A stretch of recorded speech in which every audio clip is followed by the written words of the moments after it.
चलिए अब हम आज की स्किट स्टार्ट करते हैं। हम गणेश उत्सव मना रहे हैं और हम अपने 10 दिवसीय प्रोग्राम के अंतिम पड़ाव पर पहुंच चुके हैं। उनकी उत्पत्ति की कथा तो सबको पता होगी। जैसा कि हम सभी जानते हैं कि गणेश जी के कई नाम प्रचलित हैं। उन्हें गणेश, विनायक, एकदंत, वक्रतुंड, लंबोदर इत्यादि नामों से पुकारा जाता है और उनके सभी नामों की कोई न कोई कथा अवश्य है। तो आज हम उनके नाम विनायक से गजानन बनने की कथा का मंचन कर रहे हैं। आप सभी यहाँ पर उपस्थित हैं, बहुत अच्छा लग रहा है, जिसमें हमारी जीआई फैमिली के नन्हे मुन्ने बाल मनिहारों ने इस कथा का मंचन किया है। अब आप सभी इनके अभिनय को देखकर इस अद्भुत कथा का आनंद लीजिए। सभी लोग बैठ जाइए, सेटल हो जाइए। इस कथा में जो पात्र हैं मैं उनके नाम ले रही हूँ। साची मुंजाल पार्वती का किरदार निभा रही हैं। खुश पांडे शिव बने हैं तो सुमेध सेन विनायक के किरदार को प्रस्तुत कर रहे हैं। विष्णु जी का किरदार प्रिशा कर्नावत निभा रही हैं तो ब्रह्मा जी के रोल में तनुष सिन्हा प्रस्तुति कर रहे हैं और वहीं देवांशी पाठक इंद्र के प्रस्तुत कर रही हैं और नारद जी का अभिनय अन्वय श्रीवास्तव कर रहे हैं। अब हम कथा की शुरुआत करते हैं।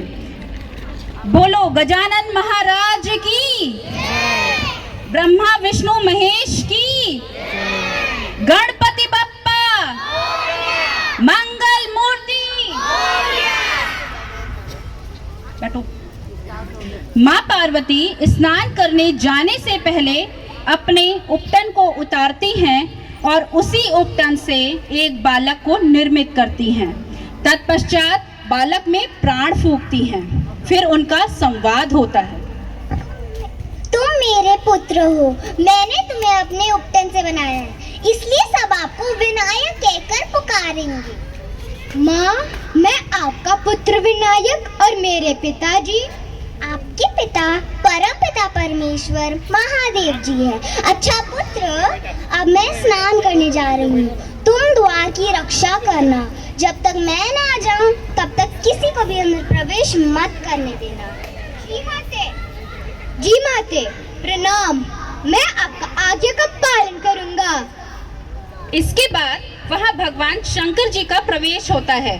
शंकर जी अंदर प्रवेश करने जाते हैं तभी आप अंदर प्रवेश नहीं कर सकते। मैं अपनी माँ का आज्ञा का पालन कर रहा हूँ। तुम कौन हो बालक? मैं पार्वती पुत्र विनायक हूँ। मैं पार्वती पति शिव हूँ। मुझे अंदर गौरी से मिलना है। मुझे क्षमा कीजिए, आप अंदर प्रवेश नहीं कर सकते। मैं अपनी माँ का आज्ञा का पालन कर रहा हूँ। शंकर जी को थोड़ा क्रोध आ जाता है और वो वहां से चले जाते हैं। इसके पश्चात वहां विष्णु जी का आगमन होता है। पुत्र, आपने पार्वती पति शिव को अंदर प्रवेश करने क्यों नहीं दिया? वो तो आपके पिता है। आप भी मुझे क्षमा कीजिए, मैं अपनी माँ का आज्ञा का पालन कर रहा हूँ। इसके बाद विष्णु जी भी वहां से चले जाते हैं और इंद्र जी का प्रवेश होता है। हे हठी बालक, ये तुमने क्या किया? अपने पिता महादेव और विष्णु जी का अंदर प्रवेश क्यों नहीं करने दिया?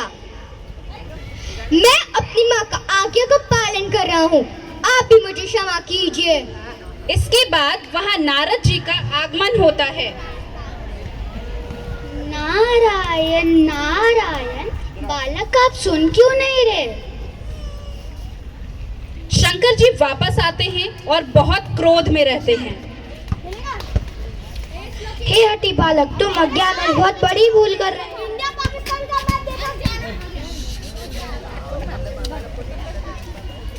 विनायक अब भी नहीं मानते तो शिव जी अत्यंत क्रोधित होकर अपने ही पुत्र विनायक का त्रिशूल से सिर धड़ से अलग कर देते हैं। इतने में माँ पार्वती स्नानागार से बाहर आती हैं और अपने पुत्र विनायक का कटा सिर देखकर विलाप करती हैं। स्वामी, ये आपने क्या किया? ये हमारा पुत्र है। आप अपने अपने ही पुत्र का वध। स्वामी, इस अबोध बालक को देखकर भी आपको दया नहीं आई? वो तो सिर्फ मेरी आज्ञा का पालन कर रहा था और आपने। इतना कहकर माँ पार्वती विलाप करती हैं और उनका करुण क्रंदन सुनकर आकाश से सभी देवता ब्रह्मा, विष्णु, इंद्र एवं नारद जी आ जाते हैं। पार्वती जी पुनः शंकर से कहती हैं, स्वामी, मैं कुछ नहीं जानती, आप बस मेरे पुत्र को जीवित कीजिए। महादेव, आप विधि के विधान को कैसे बचाएंगे? अब आप सभी बताइए देव। यदि समय रहते संभव हो जाए तो कुछ हो सकता है। अगर धरती पर कोई माँ अपने पुत्र की तरफ पीट करके सोई हो तो वो बालक का सिर लगा दिया जाए तो ये संभव है। शंकर जी सभी देवताओं विष्णु, इंद्र एवं नारद जी को उत्तर दिशा में जाने का आदेश देते हैं।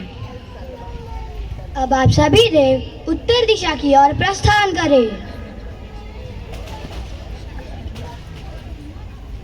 बहुत भ्रमण करने के बाद वहां उन्हें एक हथिनी दिखती है जो अपने पुत्र की तरफ पीठ करके सोई होती है। अत्यंत विचार के बाद उस हथिनी के पुत्र के सिर को ला देते हैं, जिसे शंकर जी विनायक के धड़ से जोड़ देते हैं। विनायक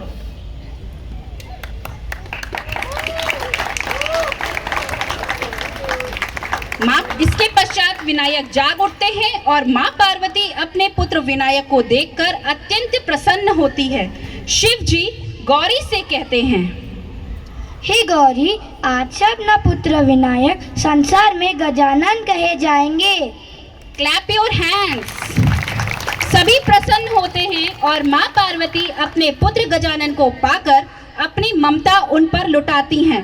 फिर सभी देवता गजानन पर पुष्प अर्पित करते हैं। वक्रतुंड महाकाय सूर्यकोटि संप्रभा निर्विघ्नं कुरु मे देव सर्व कार्येषु सर्वदा। गणपति बप्पा मंगल मूर्ति। कैसी लगी प्रस्तुति?